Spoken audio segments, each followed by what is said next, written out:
যুক্তরাষ্ট্রের white house শিগগিরই president Donald ট্রাম্পের 2027 সালের বাজেট প্রস্তাব প্রকাশ করতে যাচ্ছে।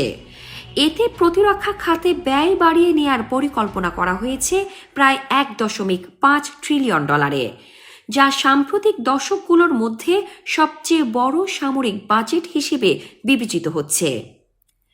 এই বাজেট প্রস্তাব এমন এক সময় আসছে যখন যুক্তরাষ্ট্র ইরানকে কেন্দ্র করে চলমান সংঘাতে জড়িয়ে রয়েছে। যুদ্ধ পরিস্থিতি ও বৈশ্বিক নিরাপত্তা চ্যালেঞ্জকে সামনে রেখে ট্রাম্প প্রশাসন সামরিক শক্তি আরও আধুনিক ও শক্তিশালী করার ওপর জোর দিচ্ছে। প্রেসিডেন্ট ট্রাম্প সম্প্রতি এক বক্তব্যে ইঙ্গিত দিয়েছেন যে বর্তমান বাস্তবতায় প্রতিরক্ষা ব্যয় তার প্রধান অগ্রাধিকার। তিনি বলেন, যুদ্ধের সময় ফেডারেল সরকার সব ধরনের সামাজিক খাতে সমানভাবে ব্যয় চালিয়ে যেতে পারে না, বরং এসব খাত রাজ্য পর্যায়ে পরিচালিত হওয়া উচিত। এদিকে বিশাল আকারের এই বাজেট প্রস্তাবকে কেন্দ্র করে বড় ধরনের রাজনৈতিক বিতর্কের আশঙ্কা দেখা দিয়েছে কংগ্রেসে। কারণ যুক্তরাষ্ট্রের বাজেট প্রক্রিয়ায় চূড়ান্ত সিদ্ধান্ত নেয় কংগ্রেস এবং তারা চাইলে প্রেসিডেন্টের প্রস্তাব পরিবর্তন বা বাতিল করতে পারে।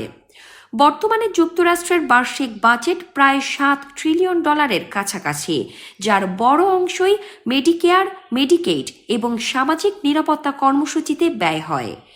এই খাতগুলো জনসংখ্যার বার্ধক্যের কারণে স্বয়ংক্রিয়ভাবে বাড়তে থাকে। অন্যদিকে প্রতিরক্ষা ও অভ্যন্তরীণ খাতে ব্যয় সাধারণত সমানভাবে ভাগ করা হয়। তবে নতুন বাজেট প্রস্তাবে সামরিক খাতে বড় ধরনের বৃদ্ধি এবং অন্যান্য খাতে সম্ভাব্য কাটছাঁটের ইঙ্গিত দেওয়া হয়েছে। বিশ্লেষকদের মতে এই বাজেট ট্রাম্প প্রশাসনের নীতিগত অগ্রাধিকারকে স্পষ্টভাবে তুলে ধরে।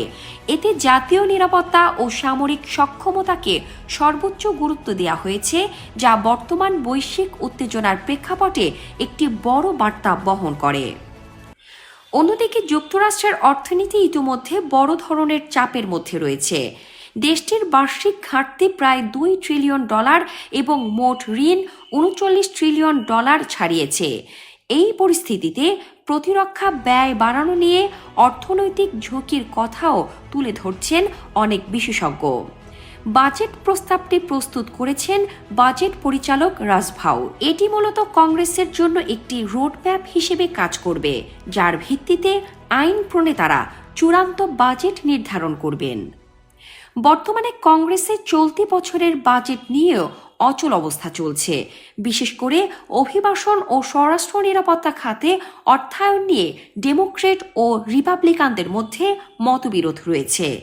সব মিলিয়ে ট্রাম্পের নতুন বাজেট প্রস্তাব শুধু অর্থনৈতিক নীতি নয়, বরং যুক্তরাষ্ট্রের ভবিষ্যৎ রাজনৈতিক ও সামরিক দিক নির্দেশনাও নির্ধারণ করতে পারে বলে মনে করছেন বিশ্লেষকরা।